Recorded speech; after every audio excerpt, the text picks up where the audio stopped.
深夜，寂静的业主群里突然跳出一条消息：死亡讣告，幸福小区4号楼孙振国先生于4月1日不幸去世，深感哀痛，仅此讣告。4月1日，明天。我一脸疑惑的又看了一遍，长这么大不是没遇到过死人的情况，可来自后天的死讯还是第一次遇到。发错了时间，还是有人在恶作剧。下一秒，消息被人撤了回去，我不自觉地舒了一口气。一眨眼的功夫，对方又发来消息。这一次不仅有讣告，还有一项黑白照片上的男人一双凶悍的眼睛却是笑眯眯的，透着一股诡异。照片上的男人我认识，他的确叫孙振国，住在3单元，可他活得好好的。不久前去超市时，我还遇到他来买烟。带着好奇，我点开了对方的头像，一望无际的黑，连昵称也是空白的。点开他的朋友圈，只有一道黑线。我正在疑惑，手机突然响起，孙振国亲自出来辟谣：“你竟敢诅咒老子，是活腻了吧？你是谁？赶紧滚出来！有本事咱们单挑！”孙振国的火爆脾气一下子上来了，开始在群里骂骂咧咧，可对方一直没有回复他。他不甘心，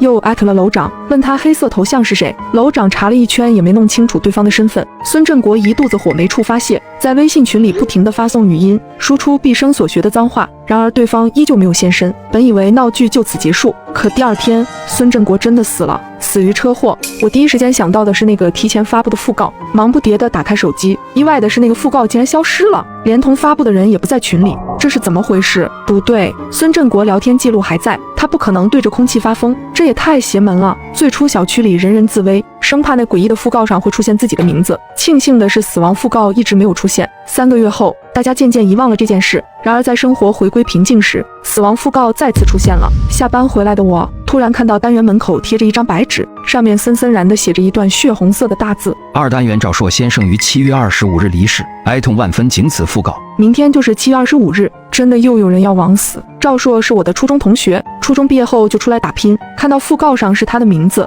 我忍不住发去语音询问：赵硕，你看到门口贴的讣告了吗？我看到了。你说我怎么这么丧呢？好端端的我招谁惹谁了？或许是被吓破了胆，他说话时止不住的发颤。我已经报警了，孙振国的死太震撼，太恐怖了，我不敢拿生命开玩笑。10分钟后，2台警车驶进了小区，先是把贴在墙上的讣告撕下，随后帽子叔叔分成3组，一组查看监控，一组重点研究赵硕的生活轨迹与人物关系，一组群访小区住户，寻找杀人线索。整个小区陷入了恐慌和恐惧之中，可赵硕还是死了。25日清晨，伴随一声凄厉的惨叫，赵硕破窗而出，接着是一声闷响，死在众目睽睽之下。这哪是讣告，这简直就是催命的符纸。此时业主群变得躁动起来，大家惴惴不安地议论着当下的情形。赵硕跳楼了，他和之前死的那人到底有没有关系？谁知道呢？这也太邪性了，我现在连大气都不敢喘。谁说不是呢？第一次觉得我命由人不由己，该不会是咱们小区犯忌讳吧？要不然怎么会频繁出事？要不找个风水大师瞧瞧？看着大家沮丧的发言，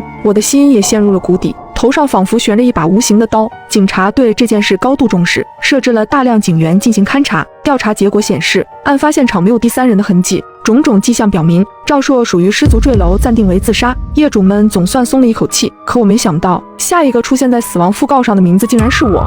咚咚咚，你的外卖到了。夜晚的敲门声竟让我有些心惊肉跳。麻烦放在门口，谢谢。外卖员应了一声后，脚步渐行渐远。我蹑手蹑脚地打开门，迅速将打包袋拿进房间，随后将门反锁。取出外卖盒的刹那，我一下子愣了。盒子的底部粘着一张折叠的白纸，颤抖着双手打开白纸，又是一张熟悉的黑白照片。死亡讣告：3单元降之女士于8月20日不幸死亡，深感惋惜，仅此讣告。看完上面的每一个字后，我的手一抖，电话掉到了地上，好像被晴天霹雳击中。这是我的名字。为了给自己争取一线的生机，我迅速报了警。挂断电话，手机显示为10时50分。我忐忑不安地祈祷着警察能尽快赶到。时间1分1秒的流逝，强烈的恐惧下让我的头昏昏沉沉，我吓得躲进了卧室里。突然客厅里传来奇怪的声响，像是鞋子摩擦地板的声音，紧接着声音渐渐离远，好像进了厨房。再从厨房出来后，推门去了隔壁的卧室，耳边真真切切的推门声让我确定他真的来了。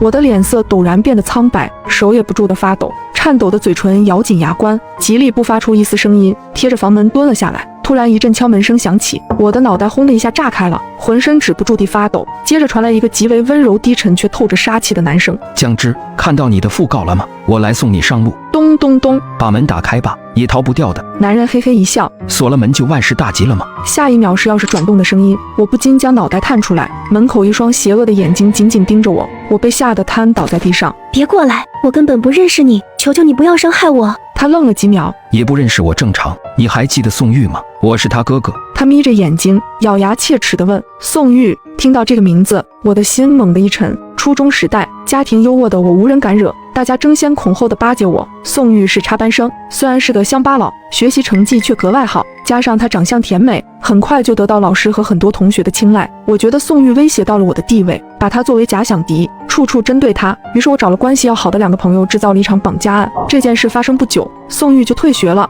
最初我很愧疚，后来随着时间的推移，我渐渐淡忘了这件事。想起来了吗？他阴森森地开口：我知道错了，你放了我吧。宋玉退学我也很难过，我只是想吓吓他，没想怎么样，他应该去别的学校读书了吧。读书？他死了，被你害死的。什么？宋玉被关在一个破房子里1天1夜，早就吓坏了。终于有人打开了房门，他以为自己获救了，没想到又遇到了一个恶魔。被欺负的宋玉患上了抑郁症，最后从楼上跳了下去。你们都该下地狱！男人用力掐住我的脖子，声嘶力竭地吼着。我缺氧到喘不过气，2只胳膊奋力又徒劳地挣扎。我不知道会是这样，我只是让赵硕吓他，对不起。道歉的话亲自对宋玉去说吧，我这就送你去见他。再次睁开眼睛时，我安全了。宋玉哥哥被赶来的警察制服，正在接受审查，似乎预感到我醒了，他猛地看向我，眼里再次杀气腾腾。我害怕地将头缩了起来。意外的是，让人闻风丧胆的死亡讣告，始作俑者竟然是我。当初是我指挥赵硕和另一个同学绑架了宋玉，另一个同学在大学期间因病过世。孙振国就是闯进破房子的恶魔，他和赵硕都受到了应有的惩罚。我似乎是个幸运儿，可现实告诉我良心的谴责和深夜的噩梦，让人生不如死。我不配得到受害者的原谅，只能祈祷校园霸凌越来越少，所有的孩子都能健康快乐地长大。